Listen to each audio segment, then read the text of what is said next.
കർത്താവിൻ്റെ അതിപരിശുദ്ധ നാമം വാഴ്ത്തപ്പെടുമാറാകട്ടെ.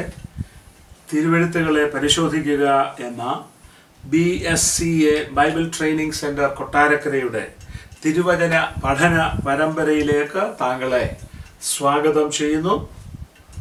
ബൈബിളിൻ്റെ ദൈവ നിശ്വാസീയത എന്നുള്ള വിഷയമാണ് ഇന്ന് നാം വിചിന്തനത്തിന് വിധേയമാക്കുവാനായിട്ട് പോകുന്നത്.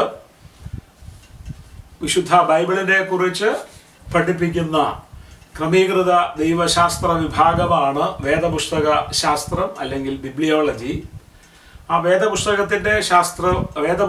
ശാസ്ത്രത്തിൽ നാം പരിഗണിക്കുന്ന പല വിഷയങ്ങളുണ്ട്. ദൈവത്തിൻ്റെ വെളിപ്പാട്, കാനോൻ, ദൈവവചനത്തിൻ്റെ പ്രകാശനം, അങ്ങനെയുള്ള പല വിഷയങ്ങളിൽ വളരെ പ്രധാനപ്പെട്ട ഒരു വിഷയമാണ് ബൈബിളിൻ്റെ ദൈവ നിശ്വാസീയത അല്ലെങ്കിൽ ബൈബിളിൻ്റെ ദൈവ വിശ്വസ്തത, ഇൻസ്പിരേഷൻ ഓഫ് ദ ബൈബിൾ. ഈ ബൈബിളിൻ്റെ ദൈവ നിശ്വസ്തത എന്ന് പറയുമ്പോൾ അതിൻ്റെ ഏറ്റവും ലളിതമായ അർത്ഥം എന്നുള്ളത് ബൈബിൾ ദൈവവചനമാണ്. ബൈബിൾ ദൈവത്തിൽ നിന്ന് മാനവജാതിക്കായിട്ട് നൽകപ്പെട്ട ദൈവത്തിൻ്റെ ഗ്രന്ഥമാണ്.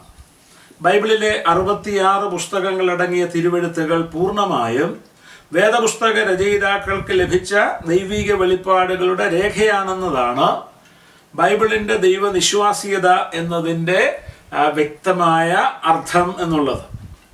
ഈ വിഷയം വ്യക്തമാക്കിയിരിക്കുന്ന പ്രധാനപ്പെട്ട 2 വചന ഭാഗങ്ങളെ നിങ്ങളുടെ ശ്രദ്ധയിലേക്ക് കൊണ്ടുവരുവാൻ ഞാൻ ആഗ്രഹിക്കുകയാണ്. പൗലോസ് തിമോത്തിയോസിന് എഴുതിയ 2-ാം ലേഖനം 3-ാം അധ്യായത്തിൻ്റെ 16-17 വാക്യങ്ങൾ, പത്രോസ് എഴുതിയ 2-ാം ലേഖനം 1-ാം അധ്യായത്തിൻ്റെ 20-21 വാക്യങ്ങൾ. തിമോത്തിയോസിൻ്റെ അപ്പോസ്തലനായ പൗലോസ് തിമോത്തിയോസിന് നൽകുന്ന ആലോചന നമുക്ക് വ്യക്തമായിട്ട് അറിയാം. എല്ലാ തിരുവെഴുത്തും ദൈവശാസ്ത്രീയമാകയാൽ ദൈവത്തിൻ്റെ മനുഷ്യൻ സകല സൽപ്രവൃത്തിക്കും വകപ്രാപിച്ച് തികഞ്ഞവനാകേണ്ടതിന് ഉപദേശത്തിനും ശാസനത്തിനും ഗുണീകരണത്തിനും നീതിയിലെ അഭ്യാസത്തിനും അത് പ്രയോജനമുള്ളതാകുന്നു. അവിടെ പൗലോസ് വ്യക്തമാക്കുന്നത് all scripture is given by the inspiration of God. എല്ലാ തിരുവെഴുത്തും ദൈവശാസ്ത്രീയമാണ്. അവിടെ ഉപയോഗിച്ചിരിക്കുന്ന ആ ഗ്രീക്ക് പദം എന്നുള്ളത് തെയോപ്നിസ്റ്റോസ് എന്നുള്ള പദമാണ്. അവിടെ it is Bible is God breath, it is the breath of God. ദൈവം നൽകിയ ദൈവത്തിൻ്റെ വചനം എന്നുള്ളത് ദൈവത്തിൽ നിന്നും നിശ്വസിക്കപ്പെട്ട ദൈവത്തിൻ്റെ വചനമാണ്. ദൈവം മാനവജാതിക്ക് നൽകിയ ദൈവത്തിൻ്റെ വചനമാണ് എന്നുള്ള ആ വസ്തുത പൗലോസ് അവിടെ വ്യക്തമായിട്ട് ഓർപ്പിക്കുന്നത് നമുക്ക് കാണുവാൻ കഴിയും. മറ്റൊരു ഭാഗമാണ് പത്രോസിൻ്റെ 2-ാം ലേഖനം 1-ാം അധ്യായത്തിൻ്റെ 20-21 വാക്യങ്ങൾ. തിരുവെഴുത്തിലെ പ്രവചനമൊന്നും സ്വയമായ വ്യാഖ്യാനത്താൽ ഉളവാകുന്നതല്ല എന്ന് ആദ്യം അറിഞ്ഞുകൊള്ളണം. പ്രവചനം ഒരിക്കലും മനുഷ്യൻ്റെ ഇഷ്ടത്താൽ വന്നതല്ല, ദൈവകൽപ്പനയാൽ മനുഷ്യർ പരിശുദ്ധാത്മ നിയോഗം പ്രാപിച്ചിട്ട് സംസാരിച്ചത് അത്രേ. എന്നാലും അതേത് നിലയിലാണ് ദൈവത്തിൻ്റെ വചനം ദൈവനിശ്വസ്തമായ മാനവജാതിക്ക് നൽകിയത് എന്ന് വ്യക്തമാക്കുന്ന ഒരു വാക്യഭാഗമാണ് പത്രോസിൻ്റെ ലേഖനത്തിൽ നമുക്ക് കാണുവാൻ കഴിയുന്നത്. പരിശുദ്ധാത്മ നിയോഗം പ്രാപിച്ചിട്ട് സംസാരിച്ചത് അത്രേ.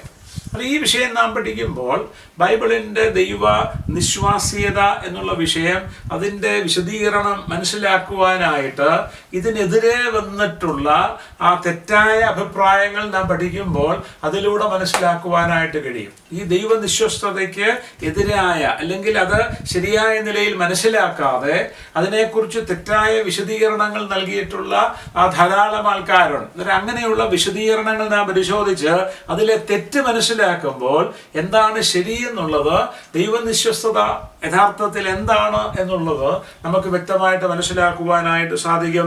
അതിൽ ഒന്നാമത്തെ തെറ്റായ ആശയം എന്നുള്ളത് വേദപുസ്തകം ഒരു സ്വാഭാവിക രചനയാണ്. It is called the natural inspiration theory. Bible എന്നുള്ളത് സാധാരണ ഏത് പുസ്തകം പോലെയുള്ള ഒരു പുസ്തകം മാത്രമാണ്. ഒരു ലൈബ്രറിയിൽ നാം കടന്നു ചെല്ലുമ്പോൾ അവിടെ ആയിരക്കണക്കിന് പുസ്തകങ്ങളുണ്ട്. അതൊരു അങ്ങനെയുള്ള ആ പുസ്തകങ്ങളിൽ വെറും ഒരു പുസ്തകം മാത്രമാണ് ബൈബിൾ എന്ന് പഠിപ്പിക്കുന്നവരുണ്ട്. എന്നാൽ ഞാൻ ഓർപ്പിക്കട്ടെ, ബൈബിൾ ഒരു സ്വാഭാവിക രചന അല്ല. ആയിരക്കണക്കിന് പുസ്തകങ്ങൾ ലോകത്തിലുള്ളപ്പോൾ ആ പുസ്തകങ്ങളുടെ കൂട്ടത്തിലുള്ള വെറും ഒരു പുസ്തകം മാത്രമല്ല ബൈബിൾ എന്ന് ഓർപ്പിക്കുവാനായിട്ട് ഞാൻ ആഗ്രഹിക്കുന്നു. അതിനായിട്ട് ചില തെളിവുകൾ നിങ്ങളുടെ ശ്രദ്ധയിലേക്ക് കൊണ്ടുവരുവാനായിട്ട് ആദ്യം ഞാൻ ആഗ്രഹിക്കുകയാണ്. വേദപുസ്തകം ദൈവത്തിൽ നിന്നും നൽകപ്പെട്ട ദൈവത്തിൻ്റെ ഗ്രന്ഥമാണ്. നമ്മൾ ബൈബിൾ പരിശോധിക്കുമ്പോൾ ഏതാണ്ട് 3800-ലധികം പ്രാവശ്യം യഹോവ അരുളി ചെയ്യുന്നു, യഹോവ എന്നോട് കൽപ്പിച്ചത്, യഹോവയുടെ അരുളപ്പാട് എനിക്കുണ്ടായത് എന്തെന്നാൽ തുടങ്ങി ധാരാളം പരാമർശങ്ങൾ നമുക്ക് ബൈബിളിൽ കാണുവാനായിട്ട് കഴിയും. ഈ പരാമർശങ്ങൾ വ്യക്തമാക്കുന്നത് ബൈബിൾ ദൈവം നൽകിയ ദൈവത്തിൻ്റെ വചനമാണ് എന്നുള്ളതാണ്. ഒരു തെളിവ് ഞാനൊന്ന് ചൂണ്ടിക്കാണിക്കുവാൻ ആഗ്രഹിക്കുന്ന പുറപ്പാട് പുസ്തകം 14:1. യഹോവ പിന്നെയും മോശയോട് കൽപ്പിച്ചത് എന്തെന്നാൽ, നാം പുറപ്പാട് പുസ്തകം 20:1 വായിക്കുമ്പോൾ ലേവ്യ പുസ്തകം 4:1, സംഖ്യാപുസ്തകം 4:1, യെശയ്യാവ് 1:10, യിരെമ്യാവ് 1:11, അങ്ങനെ എത്രയോ ഭാഗങ്ങളിൽ ഈ നിലയിലുള്ള പരാമർശം നമുക്ക് കാണുവാൻ കഴിയും. ബൈബിളിൻ്റെ മാത്രം പ്രത്യേകതയാണ് ബൈബിൾ ദൈവത്തിൻ്റെ വചനമാണ്. ദൈവം മാനവജാതിയോട് സംസാരിക്കുന്ന ദൈവത്തിൻ്റെ വചനമാണ്. രണ്ടാമത്, വേദപുസ്തകത്തിൻ്റെ രചയിതാക്കൾ തങ്ങൾ എഴുതിയത് ദൈവവചനമാണെന്നുള്ള പൂർണ്ണ ബോധ്യത്താലാണ് അവർ എഴുതിയത്. നാം കൊരിന്ത്യർക്ക് എഴുതിയ ലേഖനം വായിക്കുമ്പോൾ പൗലോസ് തൻ്റെ 1-ാം ലേഖനം 14-ാം അധ്യായത്തിൻ്റെ 37-ാം വാക്യത്തിൽ പറഞ്ഞിരിക്കുന്നത് ശ്രദ്ധിക്കുക. താൻ പ്രവാചകനെന്നോ ആത്മീകനെന്നോ ഒരുത്തന് തോന്നുന്നുവെങ്കിൽ ഞാൻ നിങ്ങൾക്ക് എഴുതുന്നത് കർത്താവിൻ്റെ കൽപ്പനയാകുന്നു എന്ന് അവൻ അറിഞ്ഞുകൊള്ളട്ടെ. നോക്കുക, പൗലോസ് വളരെ വ്യക്തമായി കൊരിന്ത്യ സഭയിലെ വിശ്വാസികളോട് പറയുകയാണ്, ഞാൻ നിങ്ങൾക്ക് എഴുതുന്നത് ദൈവത്തിൻ്റെ വചനമാകുന്നു എന്ന് അവര് അറിഞ്ഞുകൊള്ളട്ടെ. അവിടെ നമ്മൾ വ്യക്തമാക്കിയിട്ട് മനസ്സിലാക്കുന്നത് എന്താ? താൻ എഴുതുന്നത്, കൊരിന്ത്യ ലേഖനം എഴുതിയപ്പോൾ താൻ എഴുതുന്നത് ദൈവത്തിൻ്റെ വചനമാണെന്നുള്ള ആ പൂർണ്ണ ബോധ്യത്തിലാണ് അപ്പോസ്തലനായ പൗലോസ് എഴുതിയത്. മറ്റൊരു പുസ്തകത്തെക്കുറിച്ചും ആ നിലയിൽ നമുക്ക് കാണുവാനായിട്ട് സാധിക്കുകയില്ല. മൂന്നാമത്, വേദപുസ്തകത്തിൻ്റെ ഒരു എഴുത്തുകാരൻ മറ്റൊരെഴുത്തുകാരൻ്റെ ഗ്രന്ഥങ്ങളെ തിരുവെഴുത്തായി ദൈവത്തിൻ്റെ വചനമായി അംഗീകരിച്ചു എന്നുള്ളത് നമ്മൾ വചനം പരിശോധിക്കുമ്പോൾ കാണുവാൻ കഴിയും. ഉദാഹരണത്തിന് പത്രോസ് എഴുതിയ 2-ാം ലേഖനം 3-ാം അധ്യായത്തിൻ്റെ 15-ഉം 16-ഉം വാക്യങ്ങൾ ശ്രദ്ധിക്കുക. അങ്ങനെ തന്നെ നമ്മുടെ പ്രിയ സഹോദരനായ പൗലോസും തനിക്ക് ലഭിച്ച ജ്ഞാനത്തിന് തക്കവണ്ണം നിങ്ങൾക്കും ഇതിനെക്കുറിച്ച് സംസാരിക്കുന്ന സകല ലേഖനങ്ങളിലും എഴുതിയിട്ടുണ്ടല്ലോ. അവയിൽ ഗ്രഹിപ്പാൻ പ്രയാസമുള്ളത് ചിലതുണ്ട്. അറിവില്ലാത്തവരും അസ്ഥിരന്മാരുമായവർ ശേഷ തിരുവെഴുത്തുകളെ പോലെ അതും തങ്ങളുടെ നാശത്തിനായി കോട്ടിക്കളയുന്നു. നോക്കുക, പത്രോസ് തൻ്റെ ലേഖനത്തിൽ പൗലോസിന്റെ ലേഖനങ്ങളെ പരാമർശിച്ചുകൊണ്ട് അത് തിരുവെഴുത്തെന്നുള്ള നിലയിൽ വിശ്വാസികളുടെ മുമ്പിൽ അവതരിപ്പിക്കുന്നത് നമുക്ക് കാണുവാൻ കഴിയും. ഒരെഴുത്തുകാരൻ്റെ പുസ്തകത്തെ മറ്റൊരെഴുത്തുകാരൻ തിരുവെഴുത്തായി ദൈവത്തിൻ്റെ വചനമായി ചൂണ്ടിക്കാണിക്കുന്നത് നമുക്കിവിടെ കാണുവാനായിട്ട് കഴിയും. മറ്റൊരു പ്രധാനപ്പെട്ട തെളിവെന്നുള്ളത് വേദപുസ്തകത്തിൽ രേഖപ്പെടുത്തിയിരിക്കുന്ന നിറവേറ്റപ്പെട്ട പ്രവചനങ്ങളാണ്. നമ്മൾ ബൈബിൾ പരിശോധിക്കുമ്പോൾ എത്രയോ പ്രവചനങ്ങൾ നമുക്ക് കാണുവാൻ കഴിയും. പഴയ നിയമത്തിൽ അശൂർ പ്രവാസത്തെക്കുറിച്ച് പറഞ്ഞ പ്രവചനങ്ങൾ അതേപടി ചരിത്രത്തിൽ BC 722 നിറവേറിയതായിട്ട് നമുക്ക് കാണുവാൻ കഴിയും. ബാബേൽ പ്രവാസത്തെക്കുറിച്ച് വളരെ വ്യക്തമായി ദൈവം അറിയിച്ച പ്രവചനങ്ങൾ 606 BC-യിലും 597 BC-യിലും 586 BC-യിലും അക്ഷരീയമായി നിറവേറിയത് നമുക്ക് കാണുവാൻ കഴിയും. പ്രവാസത്തിൽ നിന്നുള്ള മടങ്ങിവരവിനെ കുറിച്ചുള്ള പ്രവചനം ചരിത്രത്തിൽ അത് യഥാർത്ഥമായിട്ട് നിറവേറിയത് നമുക്ക് കാണുവാൻ കഴിയും. എന്തിന്? നമ്മുടെ കർത്താവിനെ കുറിച്ച് നാം ചിന്തിക്കുമ്പോൾ യേശുക്രിസ്തുവിന്റെ ജനനം, ജീവിതം, മരണം, അടക്കം, ഉയർത്തെഴുന്നേൽപ്പ്, ഇതിനെക്കുറിച്ച് പറഞ്ഞിരിക്കുന്ന പ്രവചനങ്ങൾ അക്ഷരീകമായി തന്നെ നിറവേറിയതായി സുവിശേഷങ്ങൾ വ്യക്തമായി നമ്മെ ഓർപ്പിക്കുന്നു. ഉദാഹരണത്തിന് യെശയ്യാവ് 7:14 നമ്മൾ വായിക്കുന്നു, കന്യക ഗർഭിണിയായിട്ടൊരു മകനെ പ്രസവിക്കും, അവൻ ഇമ്മാനുവേൽ എന്ന് പേർ വിളിക്കും. മത്തായി എഴുതിയ സുവിശേഷം 1-ാം അധ്യായം 22-23 വാക്യങ്ങൾ നാം വായിക്കുമ്പോൾ അതിന്റെ നിറവേറൽ കാണുവാൻ കഴിയും. അവിടെ നമ്മൾ വായിക്കുന്നത് കന്യക ഗർഭിണിയായ ഒരു മകനെ പ്രസവിക്കും, അവന് ദൈവം നമ്മോട് കൂടെ എന്നർത്ഥമുള്ള ഇമ്മാനുവേൽ എന്ന് പേർ വിളിക്കും. പ്രിയമുള്ളവരെ, ഞാൻ ഓർപ്പിക്കട്ടെ, വേദപുസ്തകത്തിൽ രേഖപ്പെടുത്തിയിരിക്കുന്ന നിറവേറ്റപ്പെട്ട പ്രവചനങ്ങൾ വ്യക്തമായിട്ട് ഓർപ്പിക്കുന്നത് ബൈബിൾ കേവലം ഒരു സ്വാഭാവിക രചനയല്ല, അത് പ്രത്യേകതയുള്ള ഗ്രന്ഥമാണ്. അത് ദൈവ നിശ്വസ്തമായ, ദൈവ ശാസ്ത്രീയമായ ഗ്രന്ഥമാണ്. ഞാനിനി രണ്ടാമത്തെ തെറ്റായ ആശയത്തിലേക്ക് പോകുവാനായിട്ട് താല്പര്യപ്പെടുകയാണ്. ബൈബിളിന്റെ നിശ്വസ്തതയെക്കുറിച്ച് തെറ്റായി പഠിപ്പിക്കുന്നവർ പറയുന്ന മറ്റൊരു ആശയമാണ് വേദപുസ്തകം പരിശുദ്ധാത്മാവിന്റെ നിയന്ത്രണത്തിൽ രചിച്ച ഒരു പുസ്തകം മാത്രമാണ്. അന്നേരം ബൈബിളിനെ കുറിച്ച് അവർ പറയുന്നത് ബൈബിൾ ഒരു സ്വാഭാവിക രചനയാണ്. ഇവിടെ അല്പം കൂടെ ഒരു ഉയർന്ന നിലയിൽ ചിലർ പറയുന്നത് പരിശുദ്ധാത്മ നിറവിൽ അല്ലെങ്കിൽ നിയന്ത്രണത്തിൽ എഴുതപ്പെട്ട ഗ്രന്ഥമാണ് ബൈബിൾ. അതും തികച്ചും തെറ്റാണ്. പരിശുദ്ധാത്മ നിയന്ത്രണത്തിൽ എഴുതപ്പെട്ടത് ബൈബിൾ ആകുമെങ്കിൽ, തിരുവെഴുത്താകുമെങ്കിൽ, ഞാൻ ഓർപ്പിക്കട്ടെ, ഞാൻ ധാരാളം ലേഖനങ്ങൾ എഴുതിയിട്ടുണ്ട്. ആ ലേഖനങ്ങൾ എഴുതുമ്പോൾ ചില ലേഖനങ്ങൾ ഞാൻ എഴുതിയത് ചിലർ ആവശ്യപ്പെട്ടിട്ട് അവരുടെ വിഷയത്തിനനുസരിച്ച് എഴുതിയിട്ടുള്ള ലേഖനങ്ങളുണ്ട്, പഠനങ്ങളുണ്ട്. എന്നാൽ എനിക്ക് ഒരു ആത്മഭാരമുണ്ടായി വളരെ പരിശുദ്ധാത്മ നിറവിലും നിയന്ത്രണത്തിലും ഞാൻ എഴുതിയ ലേഖനങ്ങളുണ്ട്. ഞാൻ ഓർപ്പിക്കട്ടെ, പരിശുദ്ധാത്മ നിയന്ത്രണത്തിൽ എഴുതുന്നത് തിരുവെഴുത്താകുമെങ്കിൽ ഞാൻ എഴുതിയ പല ലേഖനങ്ങളും തിരുവെഴുത്തിന്റെ ഭാഗമായി തീരണം. എന്നാൽ അത് അങ്ങനെയല്ല എന്നുള്ളത് ഞാൻ ഓർപ്പിക്കട്ടെ. പരിശുദ്ധാത്മ നിറവിൽ അല്ലെങ്കിൽ നിയന്ത്രണത്തിൽ എഴുതിയത് കൊണ്ട് അത് ദൈവവിശ്വസ്തമാണെന്ന് പഠിപ്പിക്കുന്ന ഉപദേശം അത് തെറ്റായ ഉപദേശമാണ്. മൂന്നാമത്, വേദപുസ്തകത്തിലെ ചില ഭാഗങ്ങൾ മറ്റ് ഭാഗങ്ങളെക്കാൾ ദൈവനിശ്വാസീയമാണ്. എന്നിട്ട് അതിന് പറയുന്നത് ഡിഗ്രി ഇൻസ്പിരേഷൻ വ്യൂ എന്നാണ്. അവർ പറയുന്നത് ചില ഭാഗങ്ങൾ മറ്റ് ഭാഗങ്ങളെക്കാൾ ദൈവനിശ്വസ്തമാണ്. ഉദാഹരണത്തിന്, പുതിയ നിയമം പഴയ നിയമത്തെക്കാൾ ദൈവനിശ്വസ്തമാണെന്ന് പഠിപ്പിക്കുന്നവരുണ്ട്. അത് തെറ്റാണ്. കാരണം ബൈബിൾ എന്താ പറയുന്നത്? പൗലോസ് എന്താ പറഞ്ഞിരിക്കുന്നത്? എല്ലാത്തിനും എഴുത്തും ദൈവശാസ്ത്രീയമാണ്.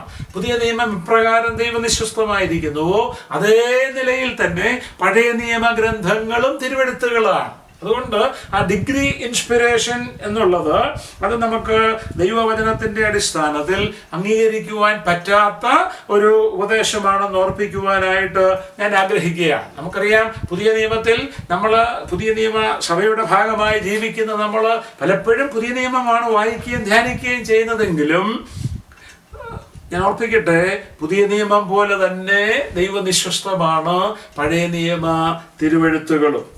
നാലാമത്, ഭാഗിക ദൈവനിശ്വാസീയത. ഇതും തെറ്റായ ഒരു അഭിപ്രായമാണ്. Partial inspiration view.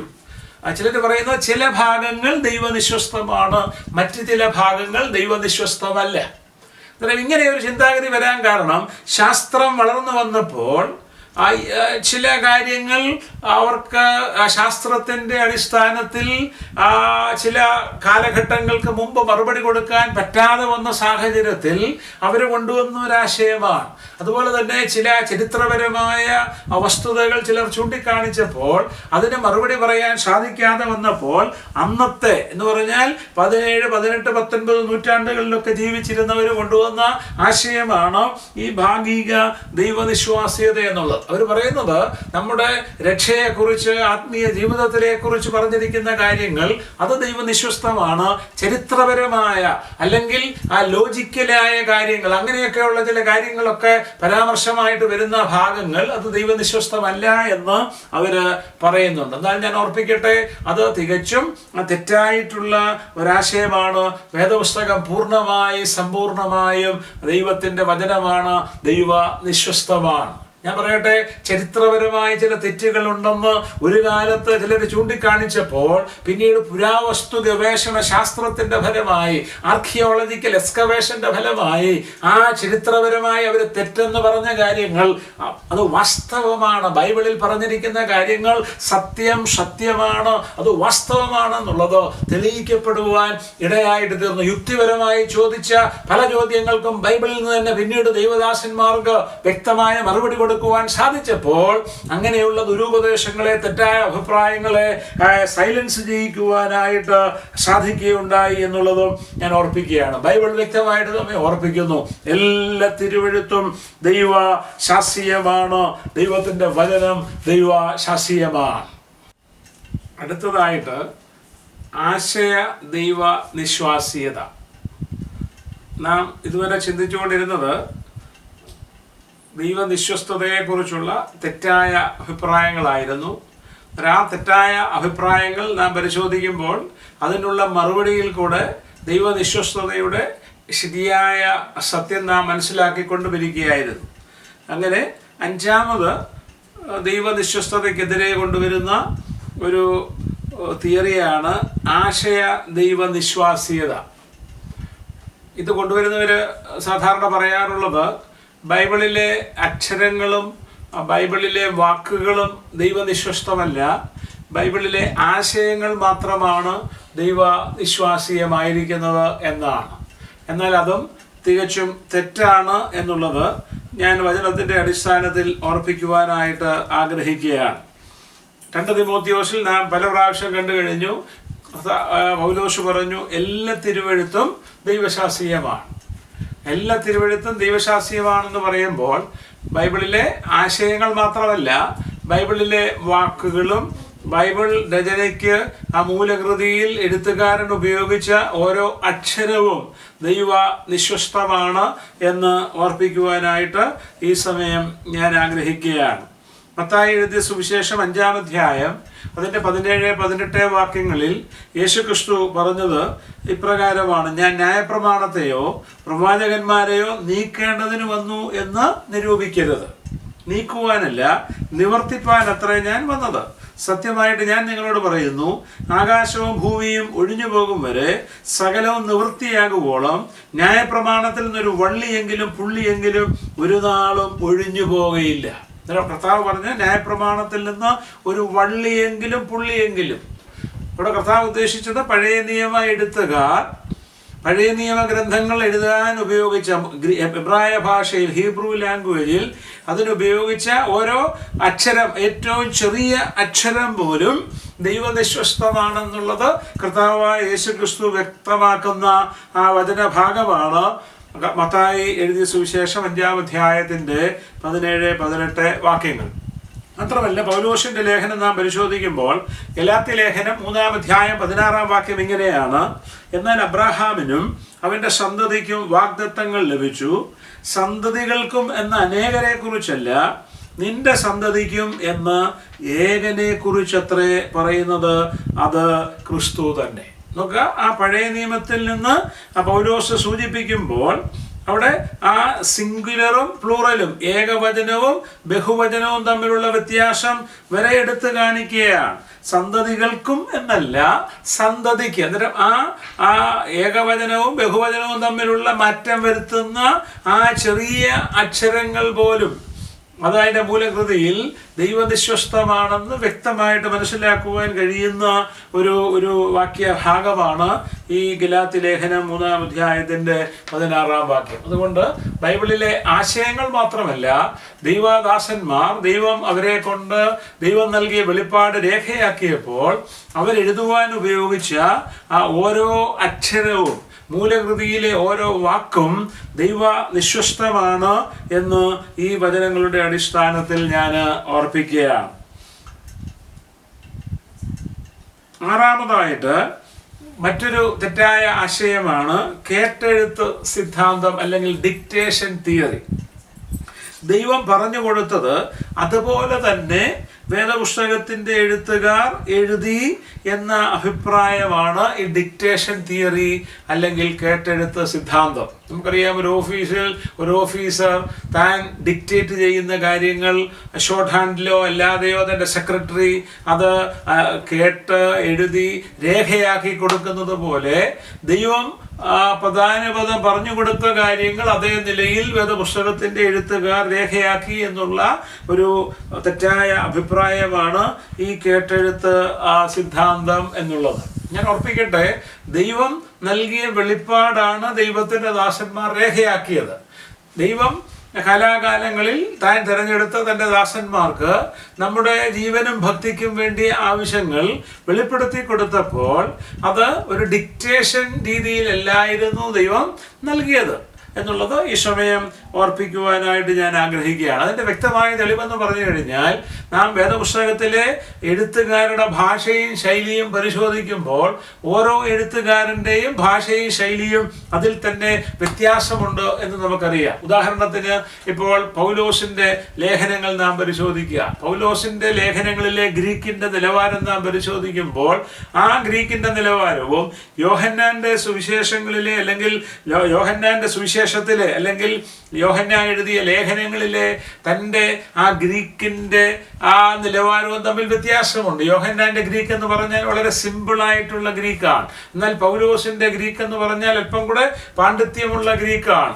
ലൂക്കോസിൻ്റെ ഗ്രീക്ക് നാം പരിശോധിക്കുമ്പോൾ ലൂക്കോസിൻ്റെ ഗ്രീക്ക് ഭാഷയും അതുപോലെ ശൈലിയും പൗലോസിൻ്റേതിൽ നിന്നും വ്യത്യസ്തമാണ്. അപ്പോൾ ഓരോ എഴുത്തുകാർക്കും അവരുടെ ആ ഭാഷയും ശൈലിയും വ്യത്യസ്തമാണ്. അത് വ്യക്തമാക്കുന്നത് ഇത് ദൈവം ഡിക്റ്റേറ്റ് ചെയ്തിട്ട് എഴുത്തുകാര് അതേ നിലയിൽ രേഖയാക്കിയ ഒരു കാര്യം അല്ല. ദൈവികമായ സന്ദേശം അവർക്ക് നൽകിയപ്പോൾ അവരുടെ സ്വന്തം ഭാഷയും ശൈലിയും ഉപയോഗിക്കുവാൻ ദൈവം അവർക്ക് അനുവാദം നൽകി. പരിശുദ്ധാത്മ നിയോഗത്താൽ അവരാ ശുശ്രൂഷ ചെയ്തു എന്നുള്ളത് ദൈവത്തിൻ്റെ വചനത്തിൻ്റെ അടിസ്ഥാനത്തിൽ ഞാൻ ഈ സമയം ഓർപ്പിക്കുകയാണ്. പത്രോസിൻ്റെ ലേഖനം 2 പത്രോസ് 1 അധ്യായത്തിൻ്റെ 20-21 വാക്യങ്ങൾ നാം പ്രാരംഭത്തിൽ കാണുകയുണ്ടായി. തിരുവെഴുത്തിലെ പ്രവചനമൊന്നും സ്വയമായ വ്യാഖ്യാനത്താൽ ഉളവാകുന്നതല്ല എന്ന് ആദ്യം തന്നെ അറിഞ്ഞുകൊള്ളണം. പ്രവചനമൊരിക്കലും മനുഷ്യന്റെ ഇഷ്ടത്താൽ വന്നതല്ല, ദൈവകൽപ്പനയാൽ മനുഷ്യർ പരിശുദ്ധാത്മ നിയോഗം പ്രാപിച്ചിട്ട് സംസാരിച്ചത് അത്രേ. ആ പരിശുദ്ധാത്മ നിയോഗപ്രകാരം ദൈവം നൽകിയ വെളിപ്പാട് അവർ രേഖയാക്കിയപ്പോൾ അവരുടെ സ്വന്തം ഭാഷയും ശൈലിയും ഉപയോഗിക്കുവാൻ ദൈവം അവരെ അനുവദിച്ചു. അതിൻ്റെ പ്രകടമായ വ്യക്തമായ തെളിവാണ് ബൈബിളിൽ നമുക്ക് കാണുവാൻ കഴിയുന്ന ഓരോ എഴുത്തുകാരൻ്റെയും ഭാഷയും ആ ശൈലിയും എന്നുള്ളത്. ഇനിയും ദൈവനിശ്വാസ്യത നമ്മൾ ഈ കേട്ടതിൻ്റെ അടിസ്ഥാനത്തിൽ ദൈവനിശ്വാസ്യതയ്ക്ക് നമുക്കൊരു നിർവചനം എങ്ങനെ പറയാനായിട്ട് സാധിക്കും? ലളിതമായി നാം പറഞ്ഞാൽ ദൈവനിശ്വസ്തത എന്ന് പറഞ്ഞാൽ എല്ലാ തിരുവെഴുത്തും ദൈവശാസ്ത്രീയമാണ് എന്ന് പറഞ്ഞാൽ അതിൻ്റെ ലളിതമായ ആശയം എന്ന് പറഞ്ഞാൽ ബൈബിൾ ദൈവ വചനമാണ്. ബൈബിൾ ദൈവത്തിൽ നിന്ന് നമുക്ക് ലഭിച്ച ദൈവത്തിൻ്റെ വചനമാണ്. മനുഷ്യൻ്റെ ബുദ്ധിമൂഷയിൽ ഉരുത്തിരിഞ്ഞ ഒരാശയമല്ല, മറിച്ച് ദൈവം നൽകിയ വെളിപ്പാട് തൻ്റെ ദാസന്മാർ അത് രേഖയാക്കി അവരുടെ സ്വന്തം ഭാഷയും ശൈലിയും ഉപയോഗിച്ച് രേഖയാക്കി നമുക്ക് നൽകിയതിനെയാണ് ദൈവ നിശ്വസ്തത അല്ലെങ്കിൽ ദൈവശാസ്ത്രീയത എന്ന് പറയുന്നത്. അതിന് നാം ഈ കേട്ട ആ തെറ്റായ അഭിപ്രായങ്ങൾ എല്ലാം കൂടെ മനസ്സിൽ വെച്ചുകൊണ്ട് അതിനൊരു മറുപടി എന്ന വണ്ണം നമുക്ക് ദൈവ നിശ്വസ്തതയ്ക്ക് ഒരു നിർവചനം ഇങ്ങനെ പറയുവാനായിട്ട് സാധിക്കും. നമ്മുടെ ആത്മാവിൻ്റെ രക്ഷയോടുള്ള ബന്ധത്തിലും ആത്മീയ ജീവിതത്തോടുള്ള ബന്ധത്തിലും ആത്മീയ വളർച്ചയോടുള്ള ബന്ധത്തിലും നാം എന്തൊക്കെ അറിഞ്ഞിരിക്കണമെന്ന് ദൈവം ആഗ്രഹിച്ചുവോ അങ്ങനെയുള്ള വസ്തുതകൾ ദൈവം കാലാകാലങ്ങളിൽ താൻ തിരഞ്ഞെടുത്ത തൻ്റെ വിശുദ്ധ ദൈവദാസന്മാർക്ക് വെളിപ്പെടുത്തി കൊടുക്കുകയും ആ ദൈവദാസന്മാർ പരിശുദ്ധാത്മ നിയോഗത്താൽ അവരുടെ ഭാഷയും ശൈലിയും ഉപയോഗിച്ച് ഒരു തെറ്റും കൂടാതെ മൂലകൃതിയിൽ രേഖപ്പെടുത്തുകയും ചെയ്തു. അതിന്ന് നമുക്ക് മനസ്സിലാക്കുവാൻ കഴിയുന്ന നമ്മുടെ ഭാഷയിൽ നമ്മുടെ കരങ്ങളിൽ ലഭ്യമായി തീർന്നിരിക്കുകയാണ്. വചനം ദൈവശാസ്ത്രീയമാണ്. ആ ദൈവശാസ്ത്രീയമായ വചനം ദൈവദാസന്മാർ അത് ട്രാൻസ്ലേറ്റ് ചെയ്ത് നമുക്ക് മനസ്സിലാകുന്ന നിലയിൽ, നമുക്ക് പഠിക്കുവാൻ കഴിയുന്ന നിലയിൽ, നമുക്ക് ഗ്രഹിക്കുവാൻ കഴിയുന്ന നിലയിൽ നമ്മുടെ സ്വന്തം ഭാഷയിൽ, മലയാള ഭാഷയിൽ നമുക്ക് ലഭിച്ചിരിക്കുന്നു. നാം ദൈവ വചനത്തെക്കുറിച്ച് പഠിക്കുമ്പോൾ, വേദപുസ്തക ശാസ്ത്രത്തെക്കുറിച്ച് പഠിക്കുമ്പോൾ നമുക്ക് പ്രധാനമായിട്ട് നമ്മുടെ മനസ്സിലേക്ക് വരുന്ന പദങ്ങളാണ് വെളിപ്പാട്, ദൈവ നിശ്വാസ്യത, കാനോൻ, ആത്മാവിൻ്റെ പ്രകാശനം എന്നുള്ള പദങ്ങളൊക്കെ. ആ വെളിപ്പാടെന്ന് പറയുമ്പോൾ ദൈവം വെളിപ്പെടുത്തുന്നു, നമുക്ക് നൽകേണ്ട സന്ദേശം ദൈവം വെളിപ്പെടുത്തുന്ന ആ ദൈവത്തിൻ്റെ പ്രവർത്തനമാണ് വെളിപ്പാടെന്നുള്ളത്. ദൈവനിശ്വസ്തത എന്ന് പറയുമ്പോൾ ആ ദൈവം വെളിപ്പെടുത്തിയ കാര്യങ്ങൾ ആർക്ക് ദൈവം വെളിപ്പെടുത്തിയോ അവരത് പരിശുദ്ധാത്മാ നിയോഗത്താൽ അത് രേഖയാക്കി തീർക്കുകയാണ്. ആ രേഖയാക്കി തീർക്കുന്നത് അത് അംഗീകരിക്കുന്ന ആ പ്രക്രിയയാണ് കാനോൻ എന്നുള്ള ആ പ്രക്രിയ. അങ്ങനെ നമുക്ക് ലഭിച്ച ദൈവത്തിന്റെ വചനം അത് മനസ്സിലാക്കുവാൻ പരിശുദ്ധാത്മാവായ ദൈവം നമ്മെ സഹായിക്കുന്ന ദൈവിക പ്രവർത്തനമാണ് വചനത്തിന്മേലുള്ള ആത്മാവിന്റെ പ്രകാശനം എന്നുള്ളത്. ആ ദൈവത്തിന്റെ വചനം നാം പഠിക്കുമ്പോൾ അത് വ്യാഖ്യാനിക്കേണ്ട നിലയിൽ വ്യാഖ്യാനിക്കുന്ന ശാസ്ത്രമാണ് ഹെർമെന്യൂട്ടിക്സ് അല്ലെങ്കിൽ വേദപുസ്തക വ്യാഖ്യാന ശാസ്ത്രം എന്നുള്ളത്. ഈ പഠനത്തിന്റെ ഭാഗമായി കൊട്ടാരക്കരയുള്ള BSCA ബൈബിൾ ട്രെയിനിങ് സെന്ററിന്റെ ഈ പ്രത്യേകമായിട്ടുള്ള തിരുവെഴുത്തുകളെ പരിശോധിക്കുക എന്നുള്ള ഈ പാഠത്തിന്റെ ഭാഗമായി ദൈവവചനത്തിന്റെ ദൈവശാസ്ത്രീയതയെക്കുറിച്ച് നാം പഠിക്കുമ്പോൾ തീർച്ചയായിട്ടും നമ്മുടെ മനസ്സിലേക്ക് വരേണ്ട ചിന്ത എന്നുള്ളത് ദൈവത്തിന്റെ വചനം ദൈവശാസ്ത്രീയമാണ്. ദൈവത്തിന്റെ വചനം വിശുദ്ധ ബൈബിൾ അത് ദൈവം നൽകിയ ദൈവത്തിന്റെ വചനമാണ്. അത് ദൈവത്തിന്റെ ദാസന്മാർക്ക് ദൈവം വെളിപ്പെടുത്തി കൊടുത്ത് അത് അവര് രേഖയാക്കി, ഒരു തെറ്റും കൂടാതെ മൂലകൃതിയിൽ രേഖയാക്കി ആ വചനം ട്രാൻസ്ലേറ്റ് ചെയ്ത് നമുക്ക് പഠിക്കുവാനായി നമ്മുടെ കരങ്ങളിൽ എത്തിച്ചേർന്നിരിക്കുന്നു. പൗലോസ് പറയുന്നു, എല്ലാ തിരുവെഴുത്തും ദൈവശാസ്ത്രീയമാകയാൽ ദൈവത്തിന്റെ മനുഷ്യൻ സകല സൽപ്രവർത്തിക്കും വക പ്രാപിച്ച് തികഞ്ഞവനാകേണ്ടതിന് ഉപദേശത്തിനും ശാസനത്തിനും ഗുണീകരണത്തിനും നീതിയിലെ അഭ്യാസത്തിനും ആ വചനം പ്രയോജനമുള്ളതാകും. ദൈവത്തിന്റെ വചനം, ദൈവശാസ്ത്രീയമായ വചനം അത് നമുക്ക് പ്രയോജനമുള്ളതാണ്. ഉപദേശം എന്തെന്ന് മനസ്സിലാക്കുവാൻ, എന്താണ് ശരിയെന്ന് മനസ്സിലാക്കുവാൻ, അത് ആ ശാസനത്തിന് എന്താണ് തെറ്റെന്ന് മനസ്സിലാക്കുവാൻ, ആ തെറ്റിൽ നിന്ന് ശരിയിലേക്ക് വരുവാൻ, ഗുണീകരണത്തിന് ദൈവത്തിന്റെ വചനം പ്രയോജനമുള്ളതാണ്. മാത്രമല്ല ആ ശരിയിൽ എന്നും തുടരുവാൻ ദൈവത്തിന്റെ വചനം നമുക്ക് ആലോചന നൽകുന്നു. ഈ പ്രയോജനമുള്ള ദൈവത്തിന്റെ വചനം ഈ നാളുകളിൽ പഠിക്കുമ്പോൾ വചന സംബന്ധമായ കാര്യങ്ങൾ, വചനത്തിലെ ഉപദേശങ്ങൾ ഈ പഠനത്തിന്റെ ഭാഗമായി നിങ്ങൾ പഠിക്കുമ്പോൾ ആത്മാർത്ഥതയോടുകൂടെ ദൈവമേ അവിടുത്തെ വചനത്തിൽ കൂടെ അവിടുന്ന് എന്നോട് സംസാരിക്കണമേ, വചനത്തിന്മേൽ പരിശുദ്ധാത്മാവായ ദൈവത്തിന്റെ പ്രകാശനം എനിക്ക് നൽകിയത് ഗ്രഹിക്കുവാൻ ആവശ്യമുള്ള കൃപ നൽകണമേ എന്നുള്ള ആ ഹൃദയഭാരത്തോടുകൂടെ നാം ഈ ദൈവത്തിന്റെ വചനം പഠിക്കുമെങ്കിൽ നമ്മുടെ ജീവിതം ഏറ്റവും ധന്യമായി തീരും. നമ്മുടെ ജീവിതം ഏറ്റവും അനുഗ്രഹിക്കപ്പെടുവാനിടയായിട്ട് തീരും. അതിന് ഈ പഠനം നിങ്ങൾക്കൊരു മുഖാന്തരമായി തീരട്ടെ. ദൈവം നമ്മെ ഏവരെയും അനുഗ്രഹിക്കുമാറാകട്ടെ.